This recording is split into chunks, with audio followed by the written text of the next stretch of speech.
Good afternoon, everyone. Welcome. Thank you so much for coming. A reminder to please choose your language at the bottom of the screen.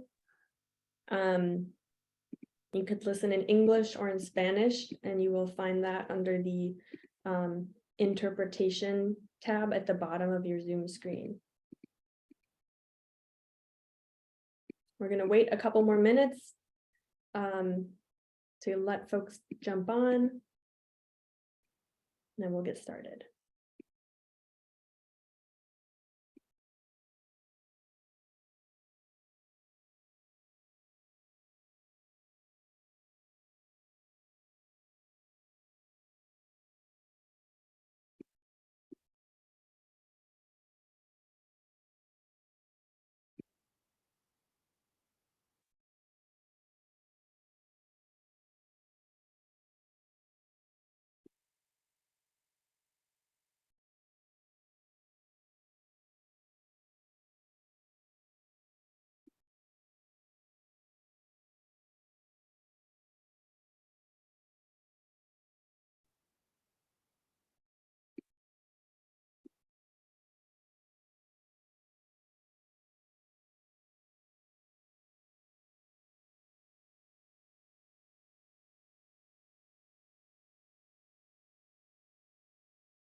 All right, and for the sake of time, I think we'll go ahead and get started and let folks get caught up as they come in. But good afternoon, everyone. Thank you for joining us for part 4 in our series of Building Equity in Silicon Valley's Food System.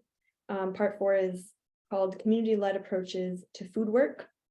And as a reminder for those of you who have been here before, or if this is your first time, this is a webinar series hosted by the South Bay Food Justice Collaborative. My name is Abigail Heinzen, and I'm the advocacy manager at Vegilution Community Farm, and also a member of the South Bay Food Justice Collaborative, and have had the pleasure of working on the organizing committee for this series. So as a reminder, if you want to listen to the webinar in Spanish, we have interpretation. So please select interpretation at the bottom of your screen and then click on the Spanish channel. And if we can go to the next slide, I think the instructions are on there too.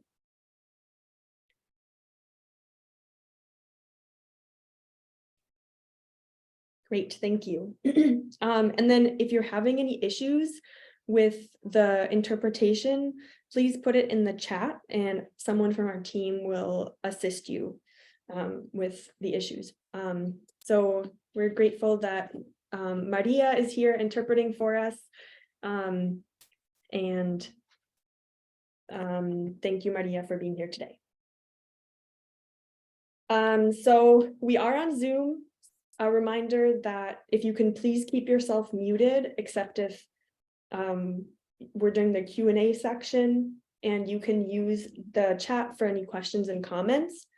And if you need any technical support, please message Lucy or Laura with any issues, or you can also just put it in the main chat and they will help you figure that out. You go to the next slide, please. All right, so today's agenda, we are going to do a stretch after our welcome, and we will also be doing a poll, and then I will recap our last webinar on food, culture, and power. And then from there, we'll start our content for the webinar today, which is about food systems projects in which community is centered in the work. Our first speaker is Don DiFiore from Good Shepherd Food Bank in Maine. And then we'll have a short break. And then Laurelyn Clausen from Urban Growers Collective in Chicago, Illinois, will tell us about their work. And we will have time for Q&A after each presentation, so please don't hesitate to put your questions in the chat throughout, and we will do our best to get to all of them. So firstly, to get us started thinking about today's topic of community-led approaches to food work, we're going to launch a poll. So Laura, if you could launch the first poll. The question is, how is your organization implementing innovative justice practices and programming? For example, community-led programming or organizing campaigns. And for community members, how is the organization or program you're in implementing innovative justice practices?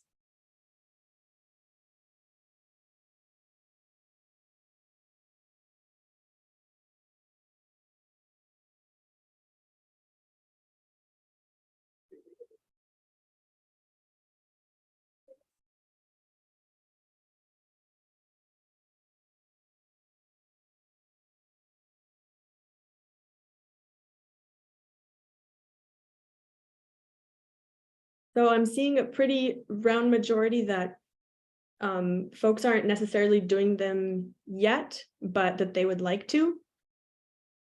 And Migdalia is letting me know that she's having a trouble hearing me. Is anyone else having that same issue? Or is it okay? Okay, thanks, Migdalia.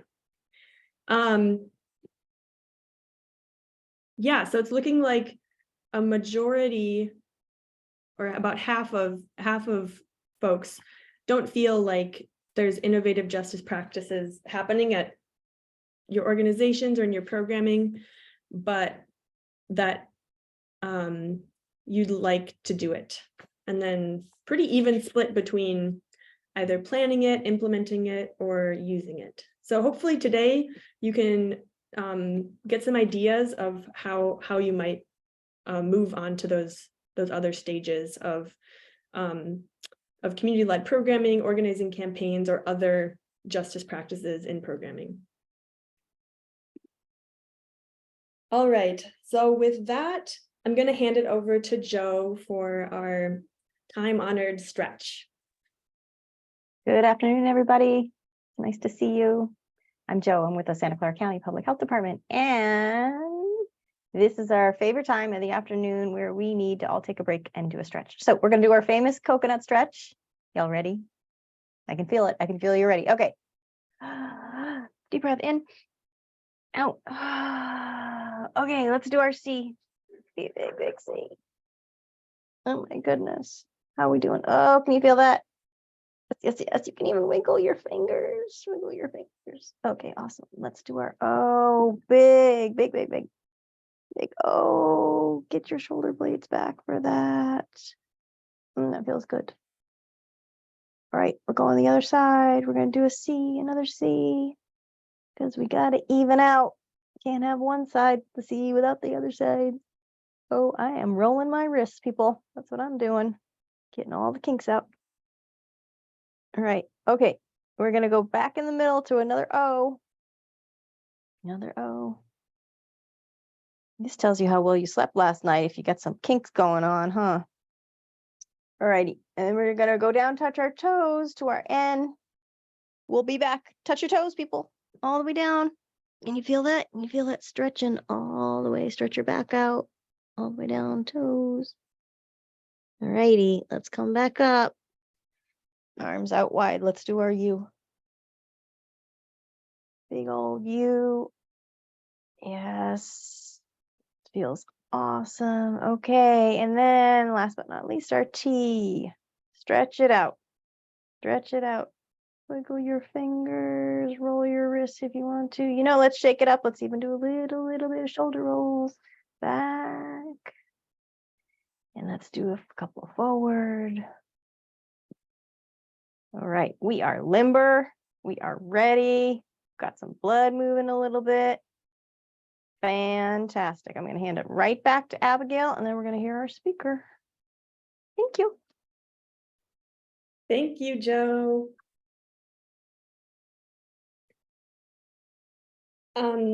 So next we're going to do a recap of the last webinar, our third webinar on food, culture, and power. And thank you to those of you who were able to join us last time. We will drop the link to that webinar in the chat during the presentation today, so that way you can find it if you want to listen to it later. So some of the things that we learned from the evaluation survey for our last webinar, so thank you to those who were able to complete that survey, were about the healing power of food, the idea that food as medicine is a very important concept. Folks also appreciated learning about knowing history and indigenous ways of growing, and we're excited about learning more.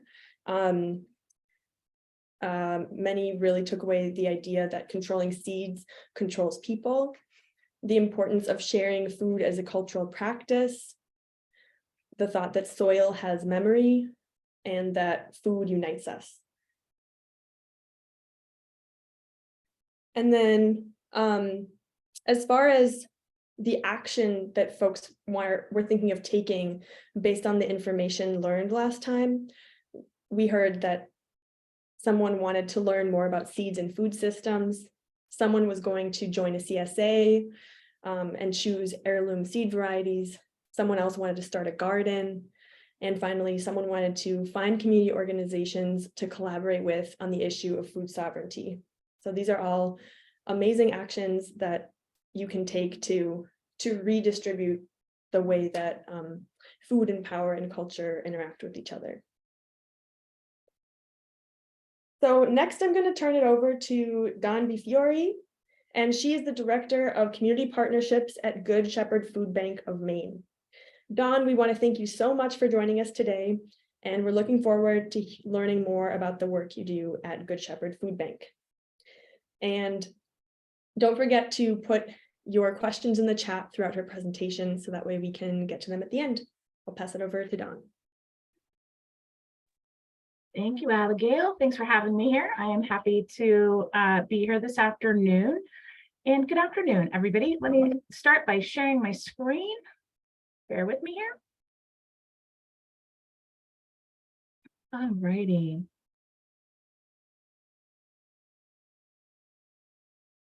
I'm hoping that everybody can see the screen. Take a thumbs up from Emily or maybe Abigail. Great, thank you. Those are the folks that are in my view right now. All righty. So, here we go. So good afternoon again, and thank you for inviting me to be here today. As Abigail said, I'm Dawn Bifiore. I'm the Director of Community Partnerships at Good Shepherd Food Bank. I've been at the food bank for a little over 4 years, and I work with our community health and hunger team, our youth and family initiatives team, as well as our community resources team. And as you can imagine, my role intersects with many teams across the food bank, which creates opportunities to partner with sourcing, supply chain, customer service, development, advocacy and public affairs, research and evaluation, and equity and impact, just to name a few. So it's a really fun role to be in. Today, I look forward to sharing more about our work at Good Shepherd Food Bank and how we are aiming to end hunger in Maine, including our collaboration with about 600 partners and some innovative solutions involving community that were really born out of necessity. But first, I want to give a brief overview of Good Shepherd Food Bank and how we do our work, and really why we believe ending hunger is truly attainable in Maine. Alrighty, our mission used to focus on sourcing and distributing food and what we think of as food today. Good Shepherd, when it was founded in 1981, was supposed to be a temporary fix, meeting the most urgent needs of the people who were experiencing hunger in our state. From the older Mainer, which is our denominator for folks in Maine, so Mainers, from older Mainers to, or someone with a disability who was living on a fixed income, or who maybe needed just a little help at the end of the month, or maybe a family where somebody had lost a job. The food pantry was there to help for a few weeks while a new job was secured, but it's been here. We've been here now for 40 years and we're still here. Within the last decade, our food distribution has increased over 200%, but it's estimated that there are still more than 30 million meals missing from the tables of Mainers each year. Simply providing food for people who are experiencing hunger does not solve the problem. Yeah, we need to provide access for healthy food to our neighbors who are facing food insecurity now, but we also need to address the underlying causes that keep people in poverty if we want to find long-term solutions to ending hunger. To solve the problem of food tomorrow, we found that improving access to nutritious food is important. But building strong partnerships and mobilizing the public in the fight to end hunger are also key if we want to strengthen our food security, in the long term. So we believe that no one in Maine should go hungry and that hunger is a solvable problem. Our society has more than enough food for all, but systemic inequities prevent all of our neighbors from having enough resources needed to meet their basic needs. And we believe we can and must make a different choice and work together to solve the root causes of hunger. So Maine has been heralded as a foodie destination by both local and national publications, but the truth is that for one Maine, food is acclaimed and abundant. While for the other Maine, food is needed. Hunger in Maine is a significant problem. Although you won't read about it in the Huffington Post or Food or Wine magazine, in fact, Maine currently has the second highest food insecurity rate in New England and the highest rate of very low food insecurity, a more severe range of food insecurity that involves reduced food intake and disrupted eating patterns. When we look closer at the different counties in Maine, we see that Somerset, Piscataquis, and Washington counties, which are very rural for us here, they have over 15% food insecurity rates and not only experience the highest rates in the state, but in all of New England. The most recent disaggregated food insecurity data also tells us that single parents have the highest rates of food insecurity at nearly 4 times the overall rate. Black households also experience significantly higher rates, as do all other households of color, Black, Latino, Indigenous, and other non-white households. This means that our neighbors of color are 2 to 3 times more likely to experience food insecurity than white Mainers. Many pandemic-related increases to public benefits expired last year and into this year, and SNAP-related expansions expired this spring. Inflation, heating oil, which is a big thing that we use here in Maine, those prices are really taking their toll for a lot of our neighbors who are facing food insecurity. So many of our partners and our food pantries across the state are seeing an increase in the use of their services, and we are expecting the situation to actually get worse before it gets better.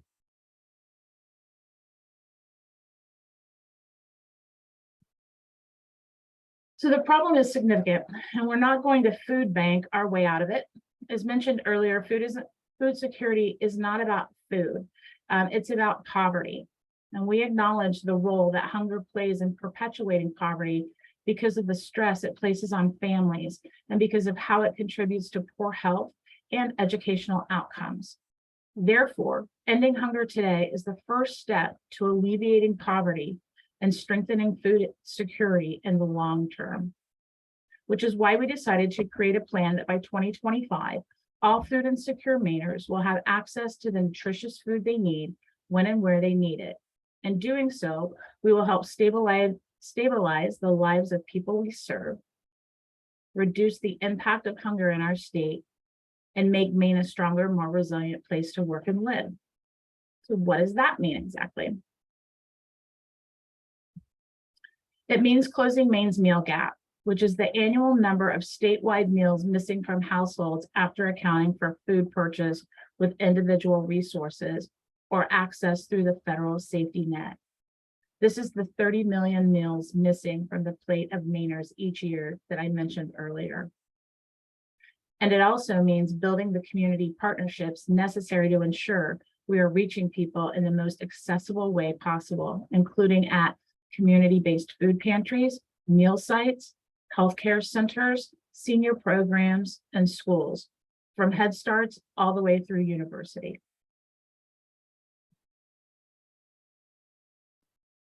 And to achieve these aspirations, we've set a bold goal to raise $250 million in a statewide campaign. We will raise at least $150 million in large-scale food donations from food retailers, manufacturers, producers, and Maine farmers. And we will attract $100 million in private donations from individuals, businesses, and philanthropic foundations. We were early in the private phase of this ambitious campaign when we started hearing about a new virus on the news. So despite our early success, our campaign was designed before the onset of COVID-19.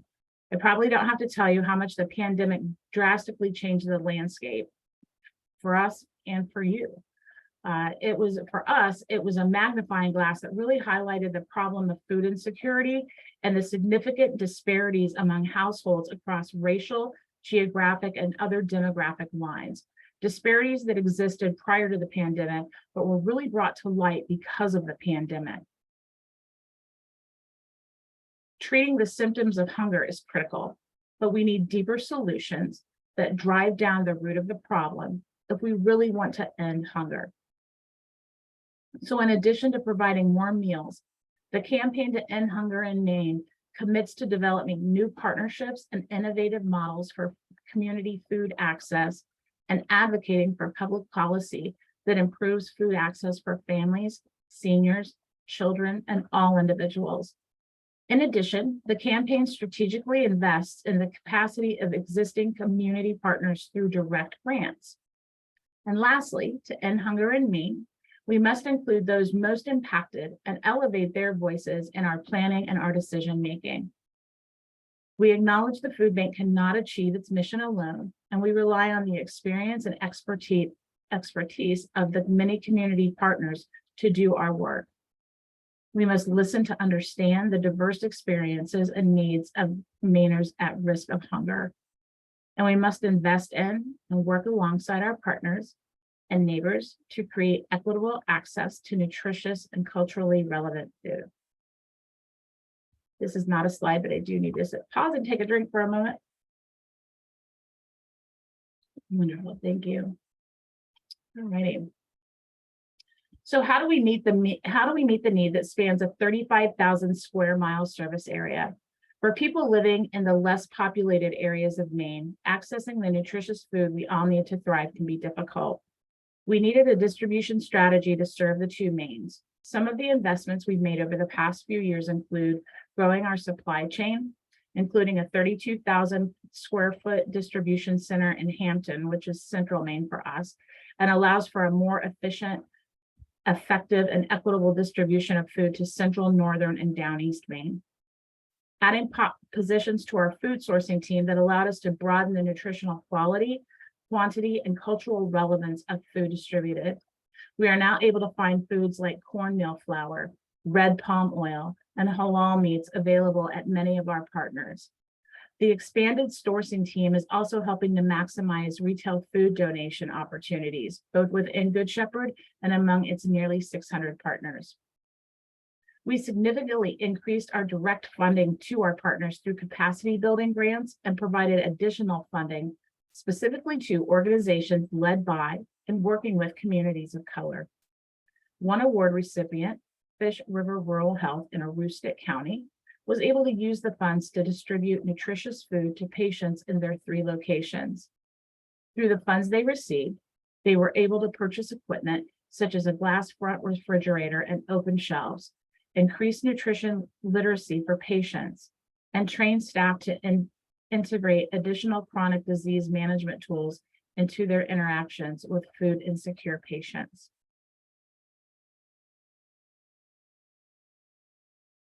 While the core of our network remains the over 300 community-based food pantries, meal sites, and shelters, over the years, we've expanded our partnerships beyond just community-based food access programs so that Mainers experiencing hunger can seek help in places that may be more accessible places that are already a part of their lives, where they already have existing relationships and they're already gathering, like a community health center, a local technical college, or preschool.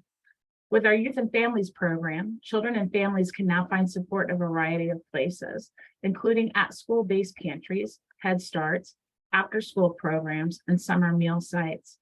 We've also launched 9 food pantries at higher ed locations, recognizing that many college students are also experiencing food insecurity, and giving them a reliable place to get healthy food takes one less stress off their plate so they can concentrate on their schoolwork. Our community health and hunger program that we implemented across every healthcare system in Maine means that securing access to healthy food may now be part of your regular healthcare visit. We've talked a lot about the need to invest long-term innovative solutions to address the systems that cause poverty and food insecurity. And one area where we're doing this is our commitment to building a more just and equitable food system. Supporting our local food system is a strategy to end hunger, and one we've been doing since 2010. Our Mainers Feeding Mainers program provides healthy local food to our network by purchasing fresh produce and protein directly from Maine producers. We currently have more than 90 million Mainers Feeding Mainers partners. I'm sorry, I said 90 million. I admit 90. That was just crazy. 90 Mainers Feeding Mainers partners, and we've invested $966,000 directly into Maine's agricultural economy in 2022. And we've distributed more than 2 million pounds of fresh produce and nutritious Maine-grown foods. And building on our equity work, we've intentionally expanded our Mainers Feeding Mainers partners to include more food producers owned and led by people of color. While the impact of the Mainers Feeding Mainers program has been very beneficial for farmers and Mainers experiencing hunger, its reach is restricted by Maine's short growing season, which we only have about 7 months here, which limits farmers' opportunities and availability of products to all its consumers.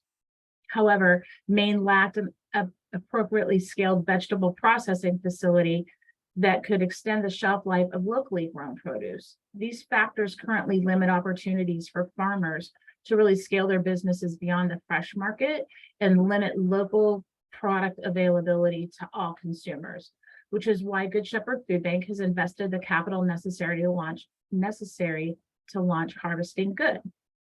Harvesting Good is a wholly owned for-profit benefit corporation of Good Shepherd Food Bank, whose mission is to improve access to nutritious food for all consumers and strengthen regional food systems by creating food processing infrastructure for farmers in the Northeast. The company will sell frozen broccoli florets as its first product this year. Cycle Bee Farms in Caribou is growing the broccoli, which will be flash frozen by W.R. Allen and Orland and packaged and distributed by Jasper Wyman and Son in Cherryfield. These are all extremely rural communities for us here in Maine. Ultimately, the product will be sold to retailers and wholesalers, including other food banks throughout the Northeast. When the venture is cash flow positive, all net profits will be reinvested in ending hunger work across the Northeast. And when we started really thinking about our responsibility to address the root causes of hunger, we recognized that before we can go changing what's happening at the outside of the food bank, that we really needed to take a look inside and what do we need to do within our own walls. And it's one of the reasons that I actually really value our organization and how we're not only looking outward, but inward to identify some practices that may have perpetuated the cycle of poverty and food insecurity. And then we actually come together and collaborate and do something about it. So what are we doing about it to help break the cycles?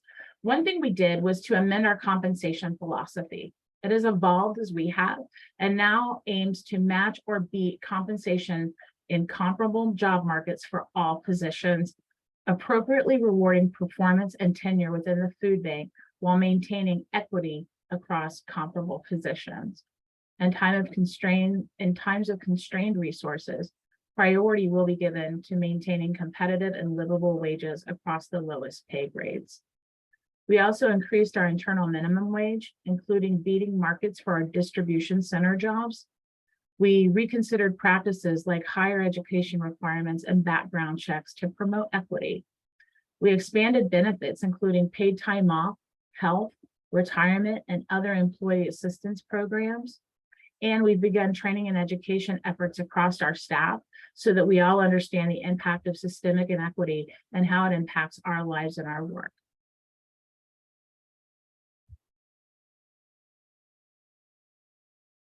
And we know that we don't have all the answers to help tailor responses for so many diverse regions and communities across the state. To help guide us in our work, we engage with neighbors in need, partners and employees on a few different initiatives to help us answer some big questions.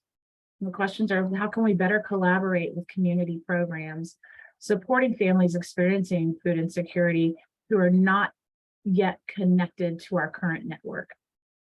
And how can we work with other agencies to enable people to receive coordinated services so they really don't have to navigate a confusing maze of programs? And how can we better collaborate with community programs supporting these families? So to answer these questions, we partner with our Network Advisory Council, a committee of Good Shepherd partners that helps guide our decision and processes on just about everything, from sourcing to contract updates, research proposals to grant reviews. Our community-driven strategies work brings communities together, some of whom may not offer direct relief services, but actually interact with the same familiar and understand the devastating effects hunger has on families. This includes our state's United Ways, our community action programs, Boys and Girls Club, YMCAs, YWCAs, and other local programs who generate solutions to end hunger in their community based on their perspective, experience, and needs. As I mentioned earlier, the disproportionate impacts of communities of color in Indigenous, refugee, immigrant, and asylum-seeking populations are tremendous. Households led by Mainers of color have a food insecurity rates 2 to 3 times higher than white neighbors. It's been a real wake-up call for our organization that we really need to tailor an approach rather than deploying a one-size-fits-all approach. We must specifically address the needs of those who most acutely experience hunger. In order to address these needs, we've established a number of grant-making programs to direct funding to organizations historically overlooked by funders. As we continue to grow and innovate this part of our work, we're transforming more of the decision-making to those most impacted by hunger through our programs like Community Resource Redistribution Fund, Communities of Color Emergency Fund, Cultural Celebration Funds, and Food Justice and Equity Collaborative. Another outcome of systemic racism is that white-led nonprofits are more likely to receive philanthropic support and other resources than organizations led by people of color serving diverse communities. Good Shepherd Food Bank can't rebuild a centuries-old philanthropic system, but that doesn't mean that we're powerless to combat the inequities that exist. We can share resources like funding, media reach, and professional networks.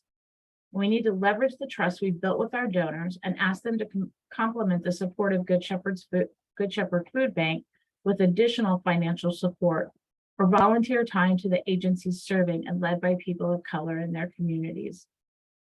By openly sharing resources and rejecting the scarcity mindset that has been pervasive among nonprofit agencies, we can move forward in partnership with the main communities most impacted by hunger.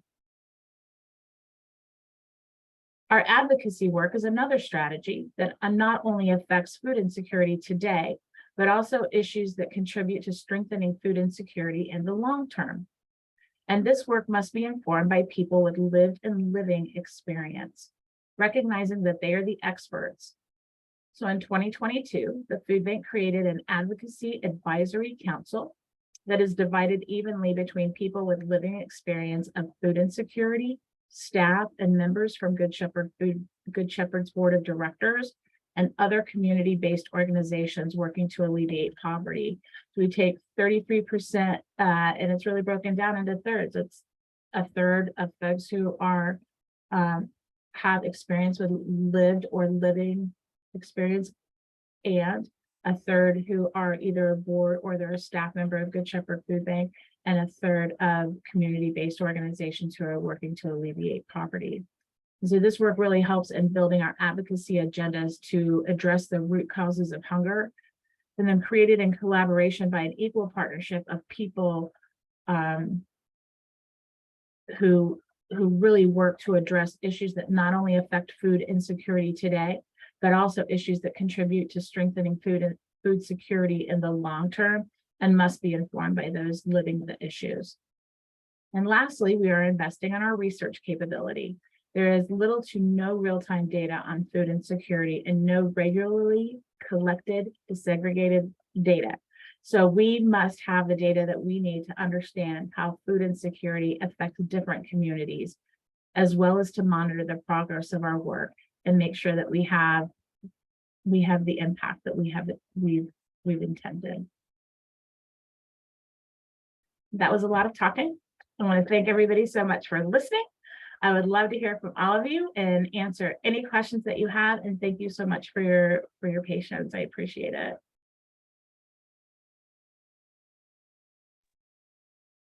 All right. If anyone has any questions they want to put in the chat, please feel free. I'm not seeing any in there right now, so I'm going to go ahead and ask a question that I have, which is, if you could talk a little bit about your experience at Good Shepherd about the transition to more community-driven strategies and how donors, board members, food bank leadership, how they reacted to those changes or where those changes came from. Was it a leadership decision? Because I know that a lot of food banks struggle with that, the difference between just addressing food versus the root cause of hunger, because it can create a loss of funding, frankly. Right. So let's see. I'm going to try to unpack that question a little bit, Abigail. So I feel like if I heard you correctly, and you can tell me if I did or did not, really, how did our donors react to that? And was it really a leadership decision? Like, how did that work start to come about? So I feel like it's came about from a few different ways. I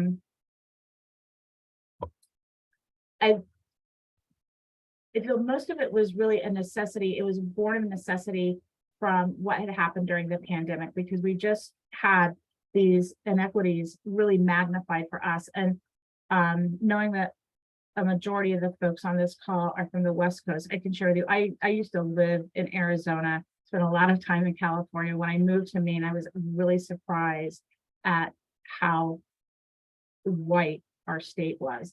And so when the pandemic happened, we really just, like I said, it was a magnifying lens for our organization and populations that had not been really served well through our work. So I feel like for the Community Redistribution Fund, our Advocacy Council, all of these things just started kind of coming to light through folks at the food bank. Our Community Redistribution Fund was actually put together by our Youth and Family Initiatives manager, who said, hey, we've been doing these grant processes where we're doing our capacity building grants in youth and family initiatives. We also do some in community resources, and we do them in community health and hunger. What if we were actually to create a grant program where we were setting this up for folks from BIPOC communities to actually come in and do the decision making and distribute these funds throughout their community? And so we're not actually telling them how to spend these funds.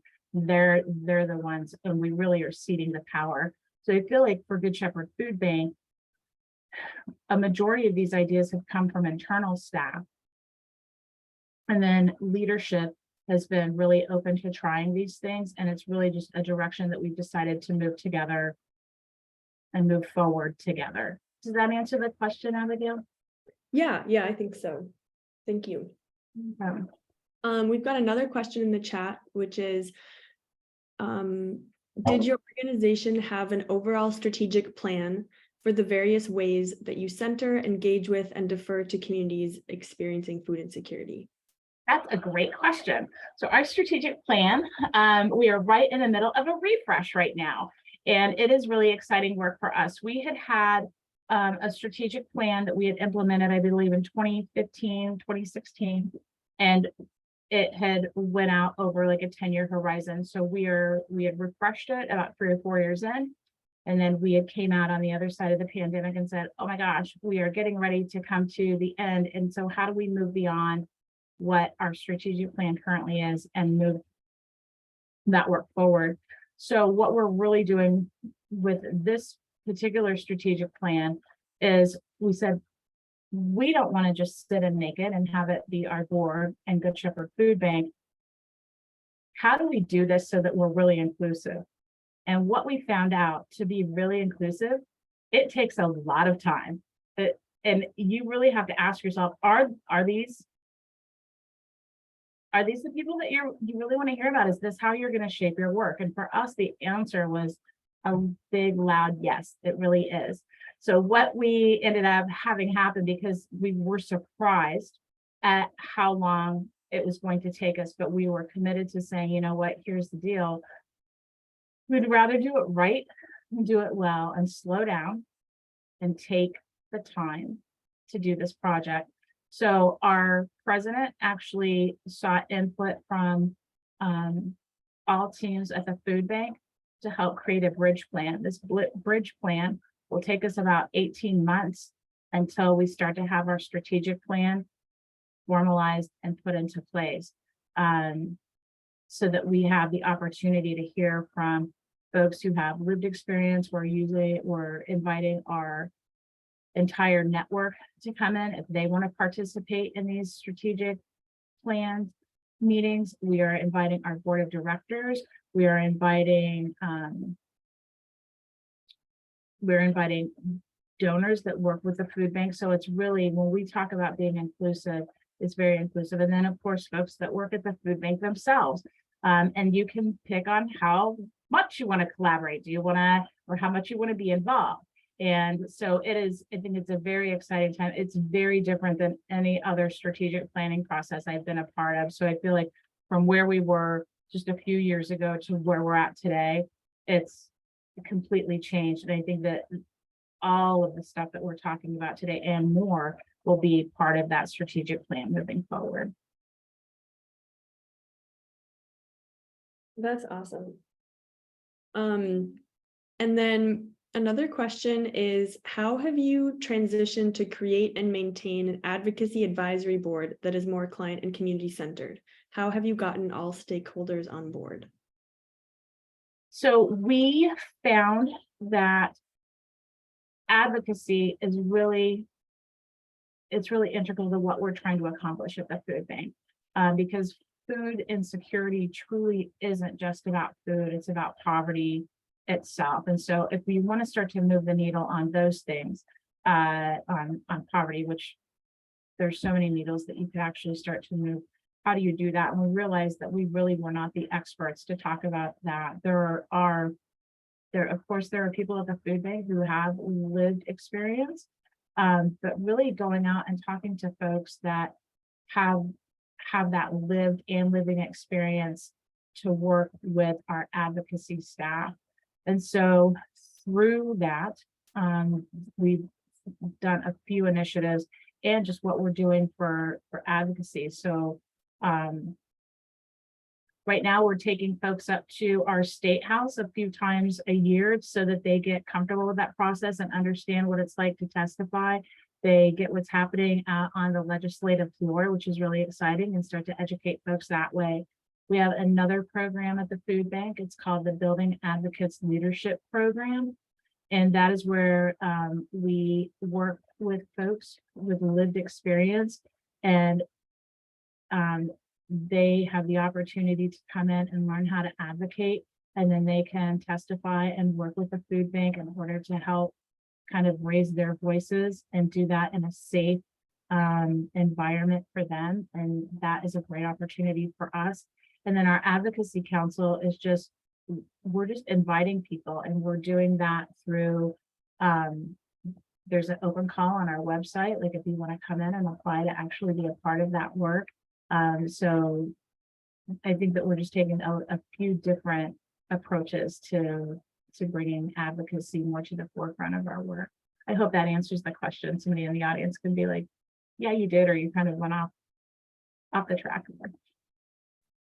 I think the question too is really just, within our food bank, maybe there's been a little bit of resistance towards this like client feedback and incorporating the community, balancing all the other, interests that we have to navigate in order to maintain our services. And so just any sort of guidance about how to go in that direction and kind of flip the switch in some of the history of how we've sort of operated as food bank. So just curious in that way. Thank you, Brittany. That helps a lot. So I would say you've got to be ready to kind of jump in. And I think that's really what Good Shepherd we were, because we found we were doing okay, but we really wanted to do better. And in order to do that, even though we have a really deep and talented pool of folks at Good Shepherd, and I know I'm biased because I work there and I love my colleagues immensely, we still don't have the experience that we need to understand what is happening boots on the ground. So at our food bank, we work through a partner network who they are the ones that are out there working to do the food distributions. And so we are kind of one step removed from that. And so really getting to the neighbors in need, who are the folks experiencing food insecurity, to invite not only the partner network to the table to say, what are we really doing well and what are we not? And asking neighbors in need, like, how is this impacting you and how is it not? And those are the things that really, to us, we were like, well, how we kind of do have to do that in order to make sure that our work is aligned with where we want to go. And it's not just addressing food insecurity, it's making sure that we're shortening the line, we're empowering, we're connecting, and we're nourishing. And we're not the brain trust for that. There are folks out there that are far more experienced in that. Is that helpful, Brittany? Yeah, definitely. And I can say too, when we talk about our board and the leadership, has really been nothing but supportive of these initiatives, right? So like we just realized that we're not adequately addressing the needs of marginalized populations. We're not educated enough to know how to do that. And so when I think of like our equity and our impact work, our for Communities of Color Fund, our Cultural Celebrations Fund, like we had no idea how to do that. And we just can't invite ourselves to the table, because that's also not ceding power. And really that's what we're doing, is like, how come and help us be better and learn so that we actually are able to support everybody in the way that they need and have this tailored approach.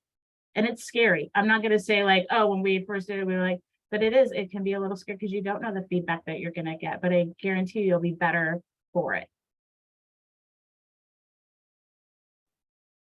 Thank you, Dawn, for sharing that.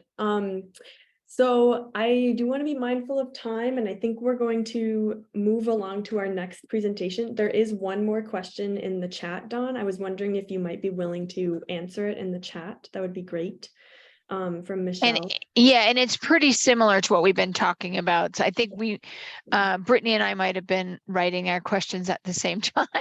So okay. Great. Well, but thank you so much, Dawn, for that presentation and for the Q&A. I think it's really helpful to hear about how the process is behind those transitions and how they actually happen, because it's one thing to know that they're happening, but it's another thing to know how they're happening and like what all the moving pieces look like. So I appreciate you sharing that insight with us. And I'm happy to share my contact information with anybody too. I can drop that in the chat. So if anybody has any questions or feel free to drop me a line. That would be great. Thank you so much. And we are gonna skip our break to make sure that we have enough time for Laurelyn and the Urban Grower Collective. However, obviously, if you need to take a couple minutes and get a snack or whatever you need to do, by all means, please do that.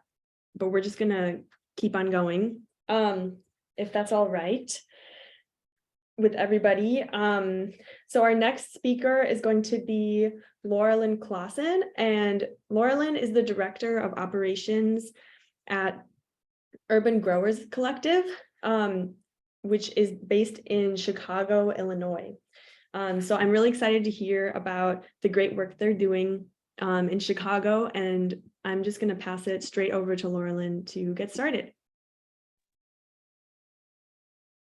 All right, thank you, and hello, good evening, good afternoon, everybody. How are you doing? Good. Get some thumbs up, some reactions. Okay, so let me get my screen share up.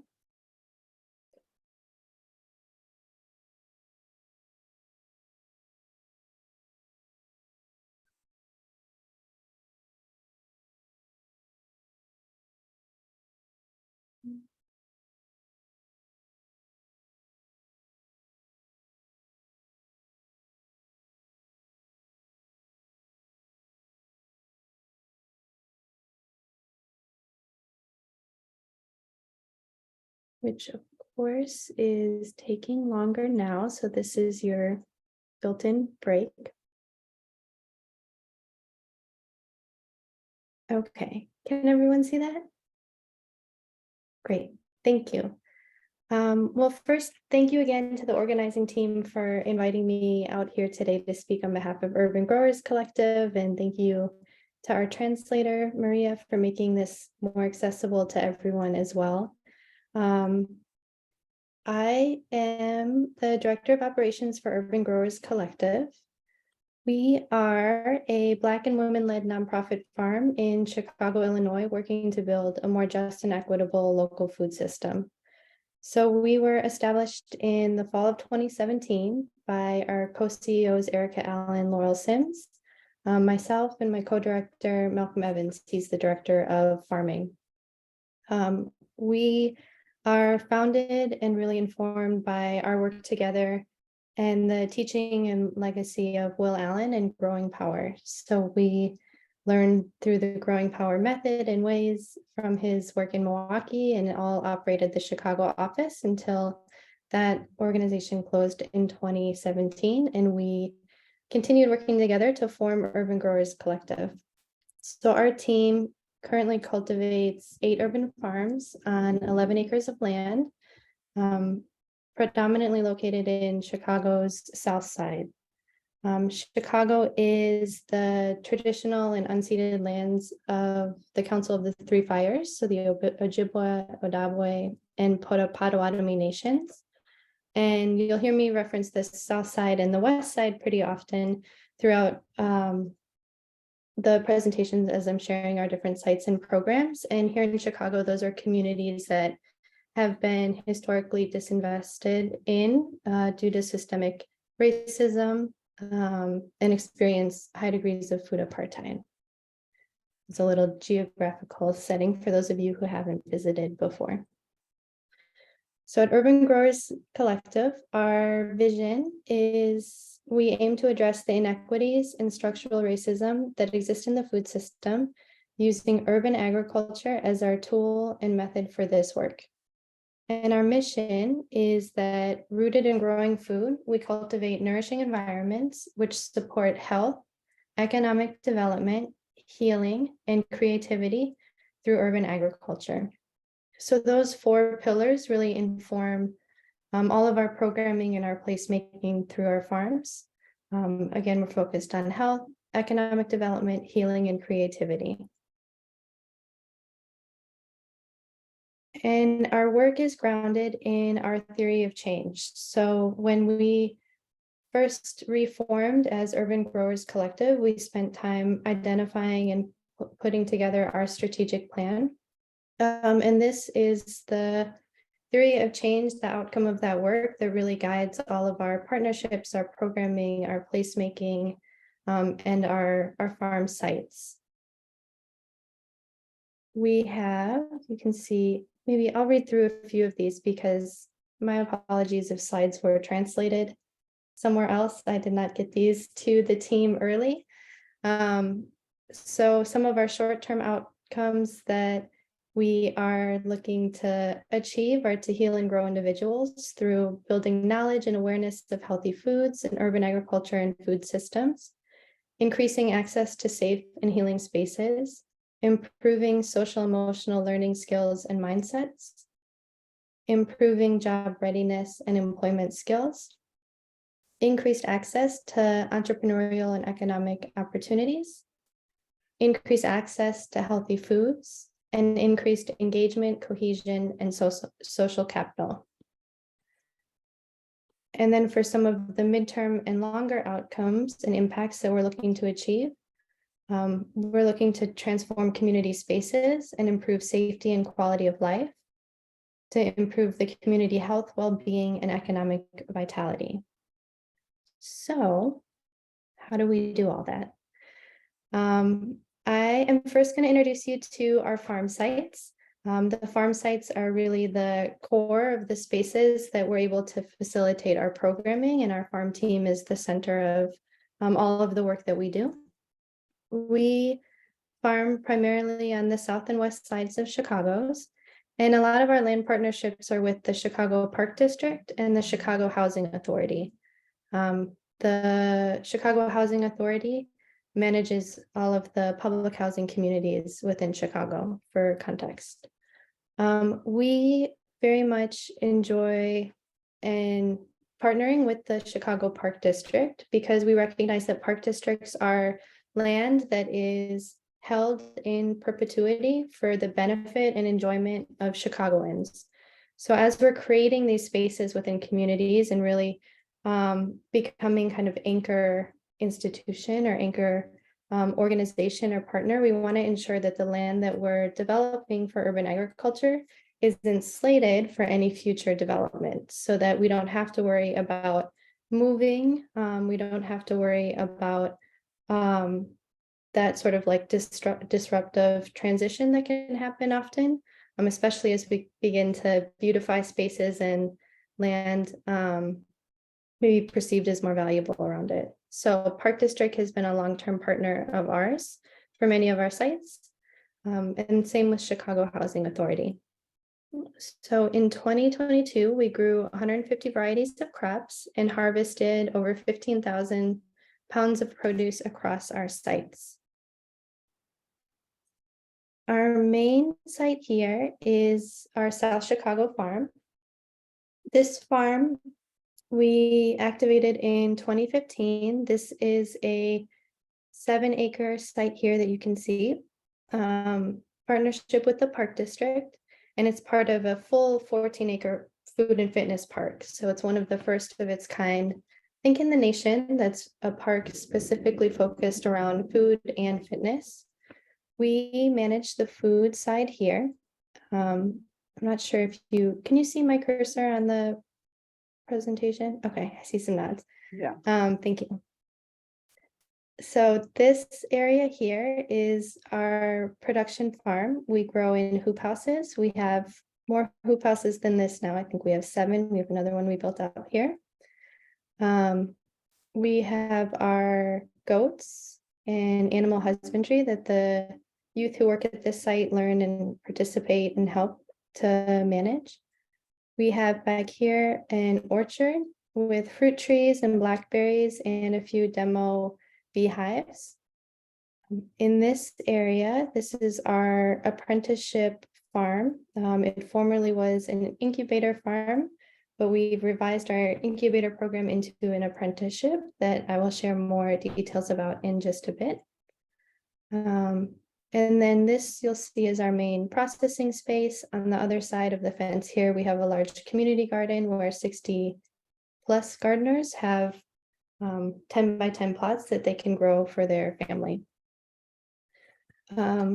This site, we also have 30 teens that work with us throughout the year. So teens are able to earn a stipend for their participation after school and in the summer here at South Chicago.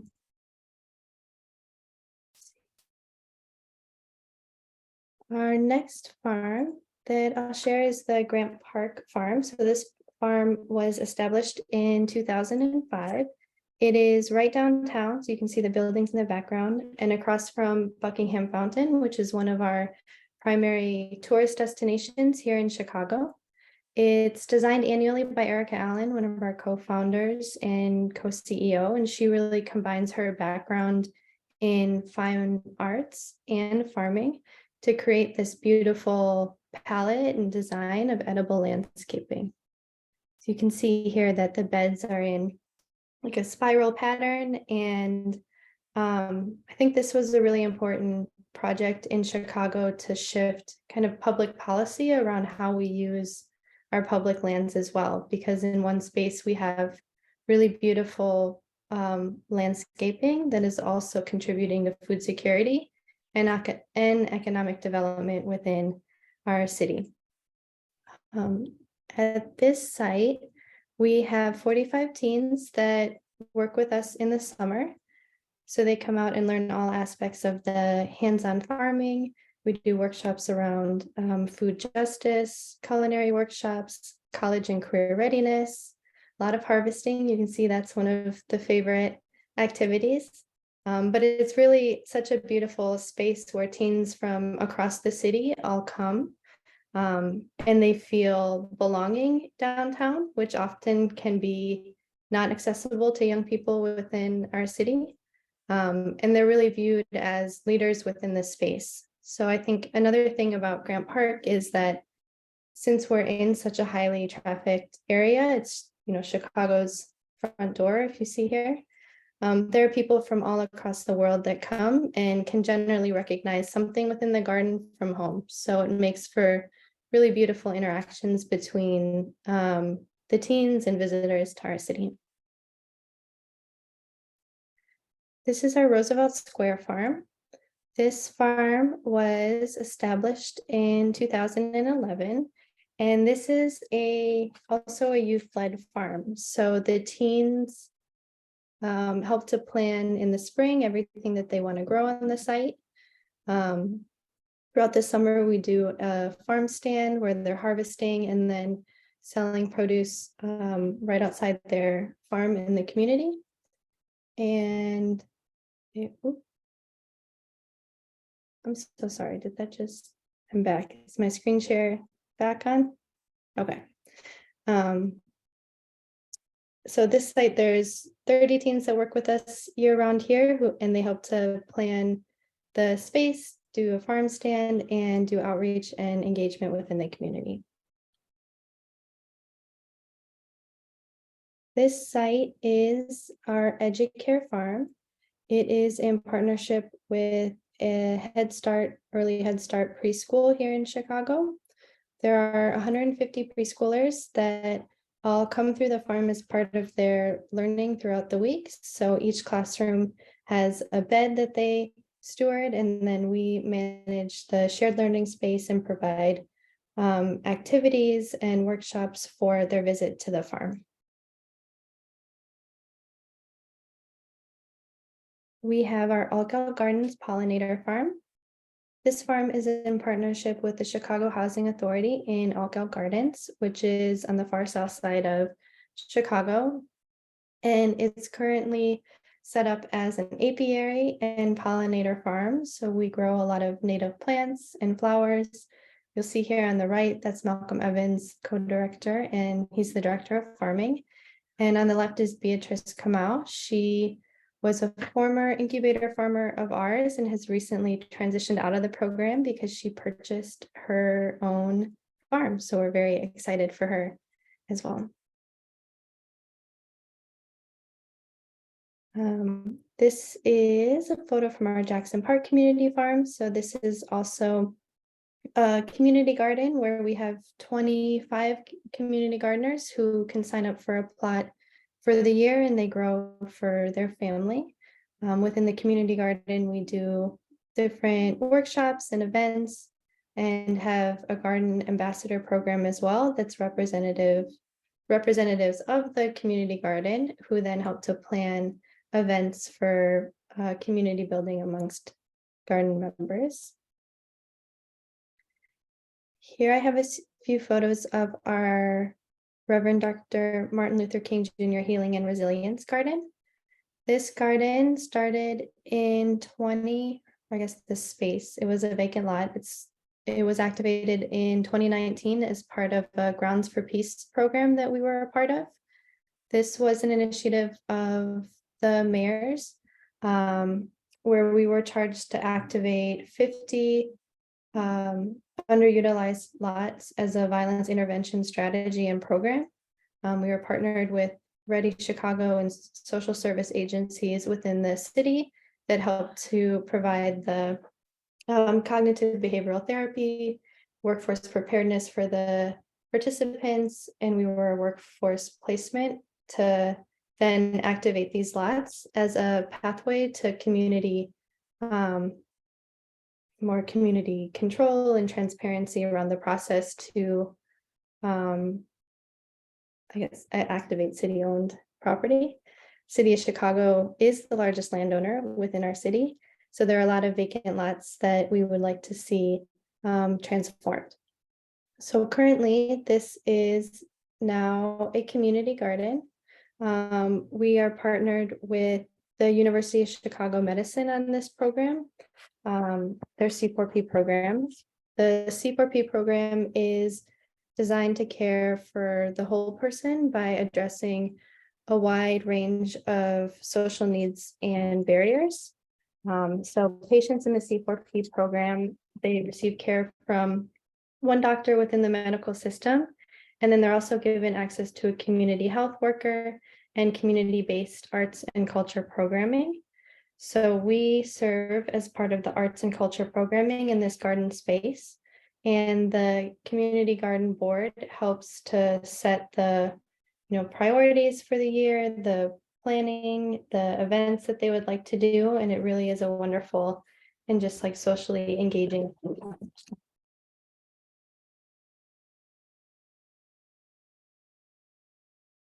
So now that you're oriented a bit to our spaces, I'll share some more about our programs.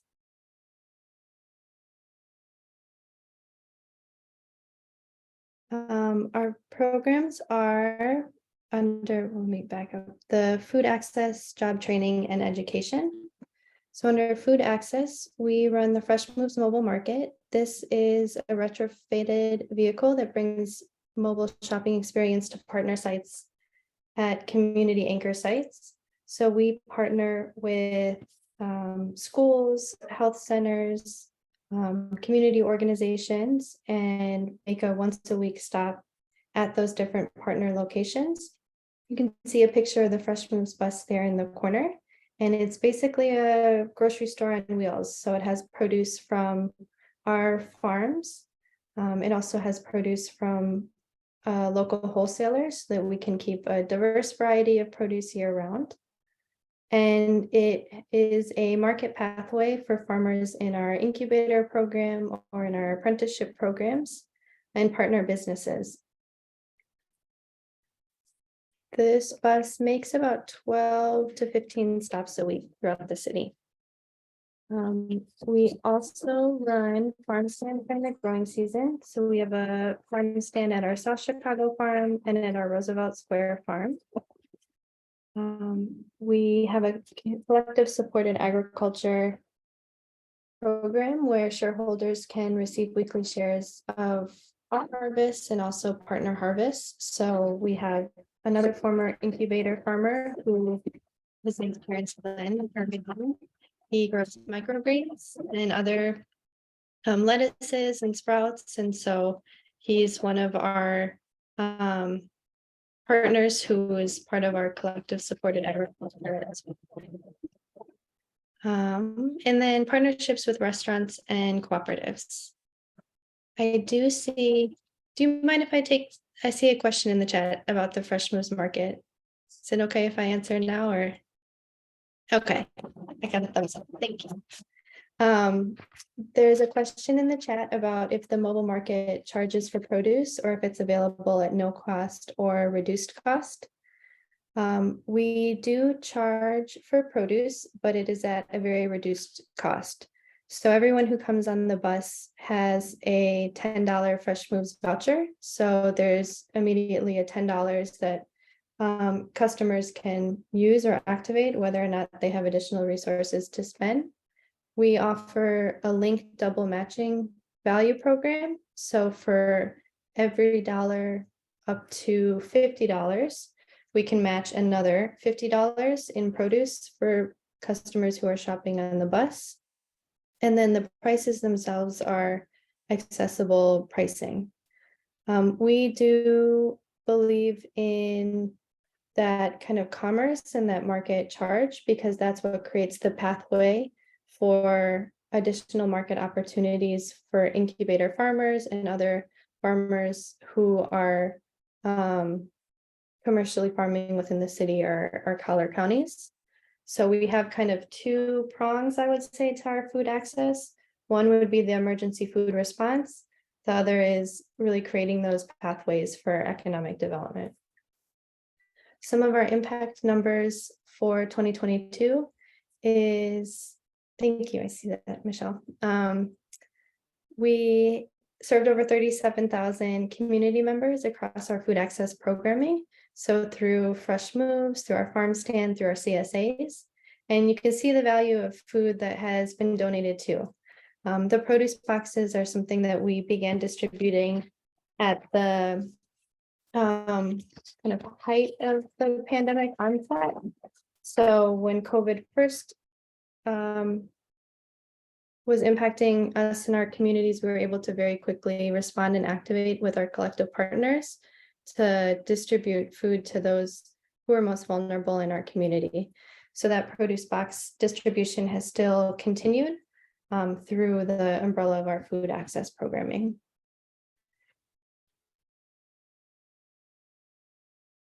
Under workforce development and education, we have 3 different programs here to highlight. So our grower apprenticeship program. This is an evolution from what formerly was a farmer incubator program. It's designed as a 3-year practical adult education training program, which guides participants towards commercially viable farm operations through cooperative growing, aggregation, and profit sharing. One of the ways that we revised this program to what it is now was to really think about people who are coming to our organization for education and what their pathway is within growing. So whether you're an individual grower and you want to grow for yourself, for your family in our community garden, whether you are a social impact grower, so you're wanting to grow on a larger scale, perhaps for food distribution or mutual aid, or whether you're a commercial grower and you want this to be a career transition or an opportunity for additional resources for you or your family, there's kind of a segue for all of that within the grower apprenticeship program. So it's a 3-year program where the cohort are learning those hands-on growing skills and also learning cooperative business development and practices through one of our collective partners, Upside Down Consulting. Our herbalism apprenticeship is also a 3-year program that offers the opportunity for participants to engage with plants, to build a relationship with plants, and ultimately to use plants for personal, family, and community healing. This is a program that the first year is really structured on building that relationship to plants and to self. The second year then expands to your family, so however you would define family. And the third year would be focusing on community healing. So those are kind of the layers through which we learn and understand our herbalism practice as a cohort in the herbalism apprenticeship. And then lastly, we have our Youth Corps Teen Education and Employment Program. So this is after school and summer programs that provide stipends for teens' involvement in urban farming, community food system development, and business development. So as I shared, the teens learn all aspects of the hands-on farming, and then we do workshops around science, arts, culinary, food justice, and kind of community building and community outreach.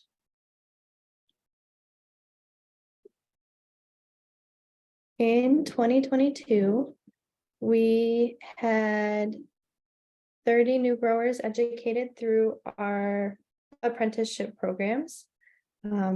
4 incubator farmers who have all now transitioned to permanent farm locations. So we're really proud of their learning and journeys. We facilitated public facing workshops around, you can see here is a composting workshop, but composting, planting, seeding, visioning, irrigation, all as beekeeping, everything that goes into farming. And we had 254 students engaged across our youth programs.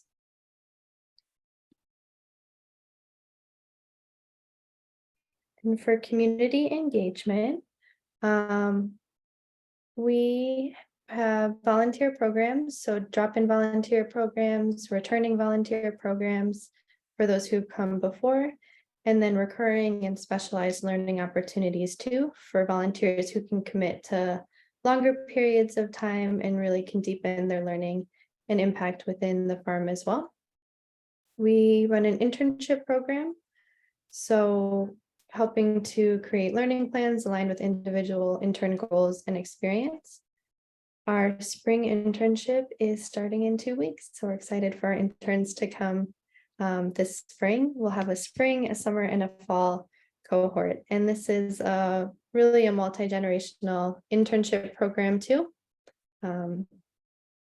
throughout our farms. We run tours as an opportunity for people to learn more about the work that we do and be inspired by our farms and our spaces. Our community gardens, I shared more about our South Chicago and our Jackson Park community farms there. And then Art on the Farm is really our most emerging programming space, which is holding space and programming to support creative placemaking and community healing.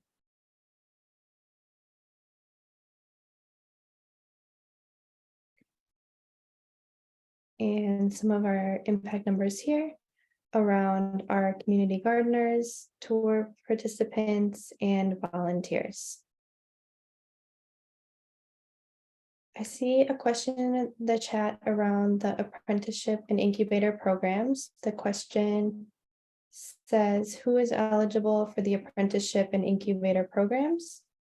And have the farmers from the incubator program all found land in Chicago? Do they own or lease the land? We do an application process for the apprenticeship each fall, and then the new cohort of apprentices starts in the spring. We are currently in year 2 of our apprenticeship program, so we have an original cohort and a second year cohort as well. But as far as who is eligible for the apprenticeship specifically, we try and work with people who identify as either wanting to move towards being a social impact grower or being a commercial farmer. For those who are interested in kind of home growing or just learning new skills, then that's where we have public workshops in the community garden to be involved. The incubator program that we previously ran, that program was structured for farmers who already had some training and were really just looking for land to begin activating their business. So we supported with, additional training through our South Chicago site and just Urban Growers Collective practices. They have now all transitioned and found land, some in Chicago and some in rural kind of collar counties of Chicago, depending on what their interest was. Two of the farmers own their land. And then the ones that are in Chicago have land that is held within the organization is called Neighbor Space. It's like a community land bank here. So it's leased for 99 plus years from the city. So it is a permanent space.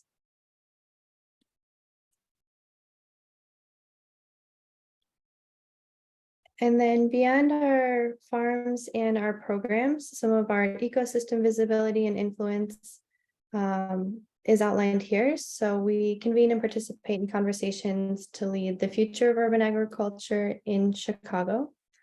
A lot of that is through informing policy based on our implementation. I think that what we have found throughout time is often that those who are on the ground innovating and doing are a little bit ahead of what policy is in place. So we definitely take our practice to inform and support more expansive policies throughout the state and the city. We do that through our work with the City of Chicago Food Equity Council. This is a newer council from our current mayor, where we are contributing to urban ag business licenses and other kind of food system components within the city to inform policy changes. We've also worked historically with the Chicago Food Policy Action Advisory Council. So we've done a lot of work in the past around zoning amendments, compost amendments at the state and local level to, again, make composting or urban ag more expansive within our city. Erica Allen, who is our co-CEO and founder, also serves on the Illinois Committee for Agriculture Education. And she is USDA Farm State Agency official as well. And then the last point here is around research and academia. So working with our state and Chicago-based institutions and educational institutions to ensure that our partnerships are equitable and reparative. Oftentimes, academia is you have to go to the institution to learn, or they will come and do research within a community, but then all of that knowledge and data stays with the university. So we're working to create more equitable partnerships and ensure that the research is informed by community need in that way.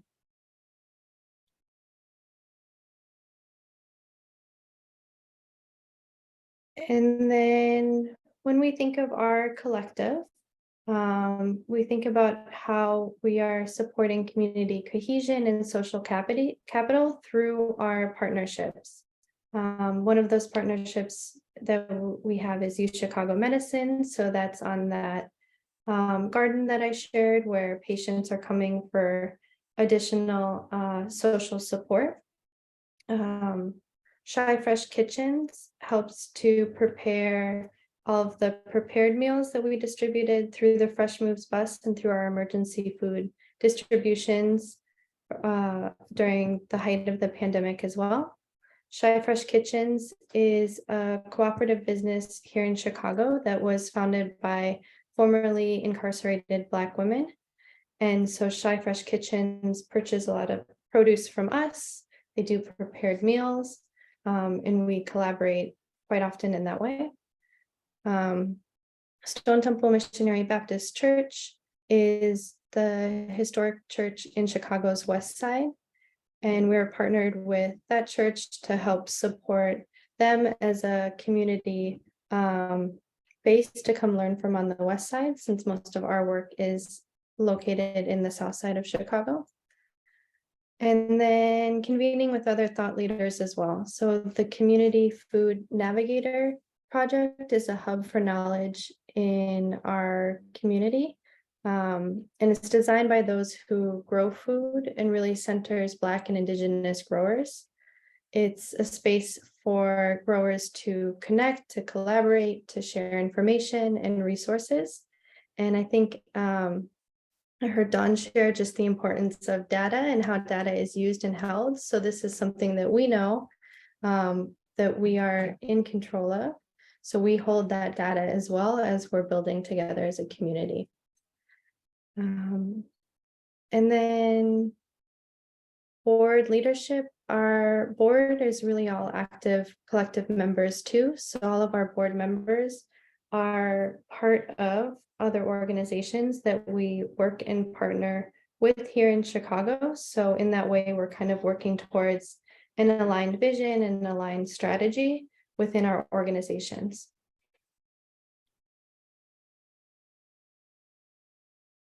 And lastly, I'll share a little bit about one of our future projects. This is the Green Era Campus. This is an anaerobic digester that's going to transform 9 acres of brownfield in the Auburn Gresham neighborhood into a hub for green energy, job creation, fresh produce, small business incubation, educational programming, climate change research, and community gathering. It's centered around an anaerobic digester. So that takes food waste or food compost and converts it into renewable gas and compost that we can use for different agriculture sites here in Chicago. So it's very exciting because it's going to create a conflict-free renewable energy source that's really owned and led and informed by community within Chicago. It'll also give us the compost that we need to expand urban agriculture within the city. And it'll create a space for cooperative business incubation and development.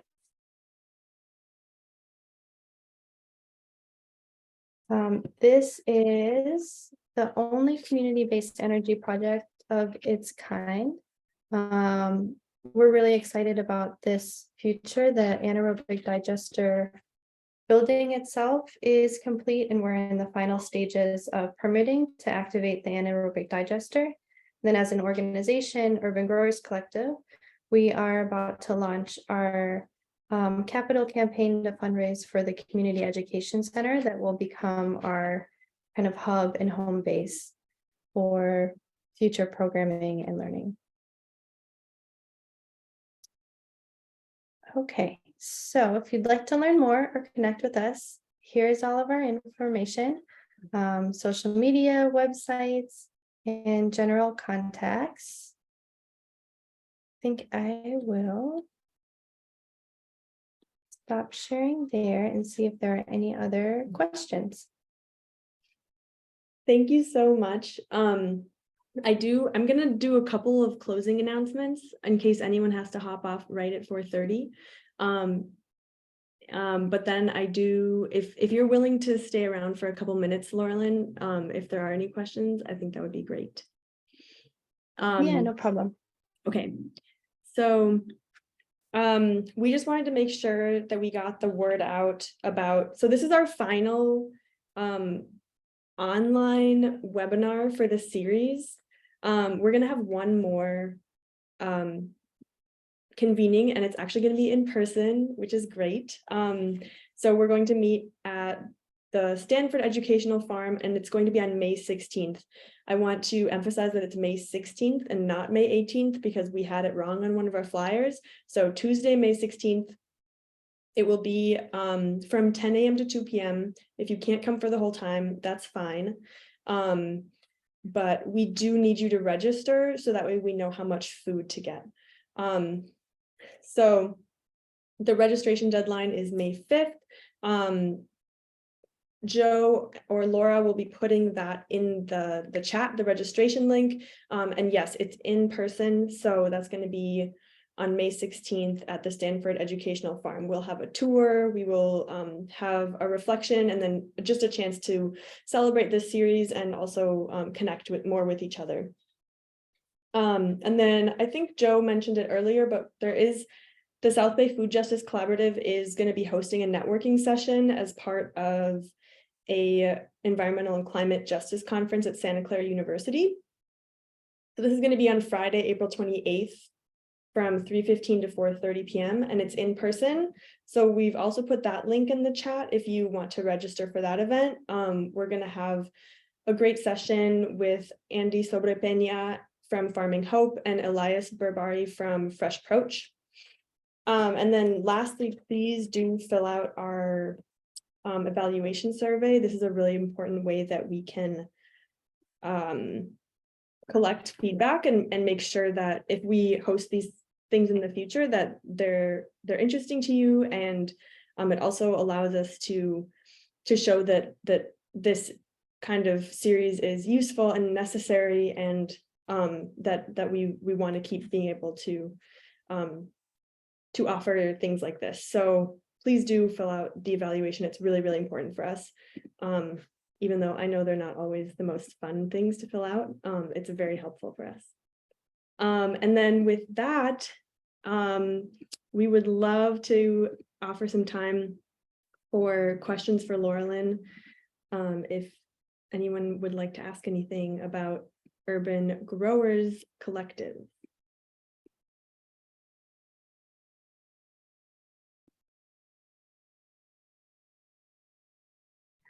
I think we did have one that was already in the chat before all the notices. Oh, thank you. Yeah. Oh, Eligibility, right? oh yeah, but she answered that one, I believe. Okay, so we're, thanks. Yeah. Sorry. Okay. That's okay. I have one question, if that's okay. I guess I'm wondering, so as Veggielution Community Farm, we are part of a collective called the Si Se Puede Collective in a certain neighborhood. And so I'm curious about the collective nature of Urban Growers Collective and how you view that. I know you talked about some of the partnerships you have. Curious why it is significant for you to call it a collective as opposed to another kind of organization. Yeah, thank you for that question. I think that is a great question. We view our work as a collective because I think alone we all hold a different part of our food system work. And when you're in a collective, you are, working within your individual organizations or making personal choices, but there's a community and collective responsibility to our work. So we're able to align with other partners within the food system industry here in Chicago so that we are working towards shared vision, that we are holding shared value, and that we're really centering Black and Indigenous knowledge and leadership within all of our work. I think that I heard Dawn reference as well. When we're formed as a collective with these partners, and when these partners and ourselves are all, on each other's boards or connected with programming, we're able to offer more resources to our community, and we're able to align around our funding that we're seeking as well. So we don't view ourselves then in competition with one another. We're connected, and we can really think about how we can leverage our individual strengths or organizational strengths, or what brings us joy as an organization, how we can together build within funding networks and structures too, to have greater impact within our communities. Cool, thank you for that. Are there any other questions before we close for the day? I do have a question. Sorry, I'm okay. Yeah, thank you so much. Can you just talk really quickly a little bit more about access to land? So you said that you're using or you're linking with city parks. So or are you buying land? I wasn't clear whether there was a combination of that. How are you identifying spaces and places where you can site these different hubs? Yes, thank you for that question. At Urban Growers Collective, the majority of our farm sites are at Chicago Park District spaces. So we have a longstanding partnership with the Chicago Park District.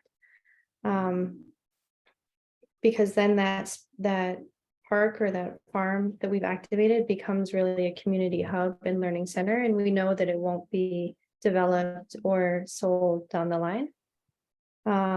Same goes for Chicago Housing Authority. So they manage the public housing within Chicago and all of the property that is owned by CHA.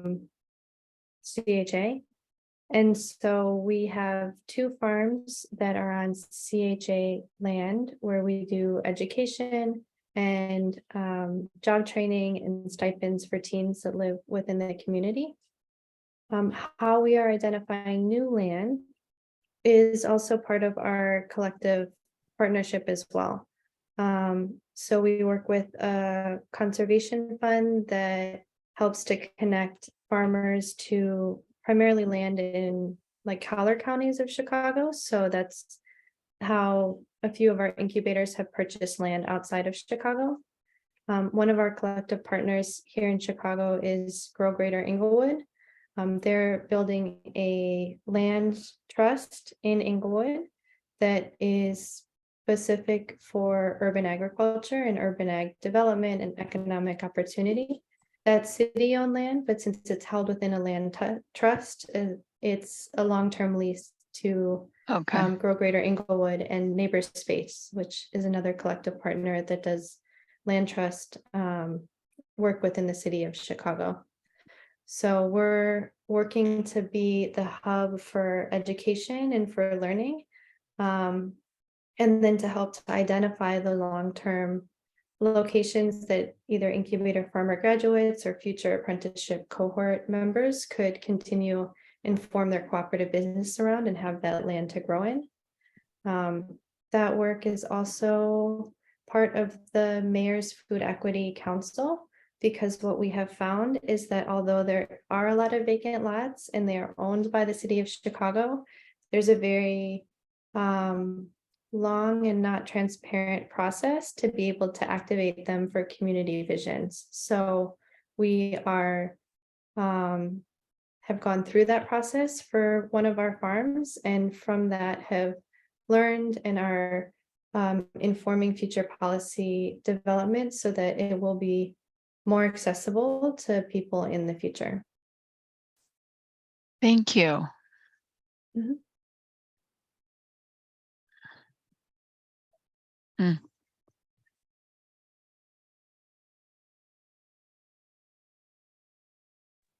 Any other questions for Laurelyn?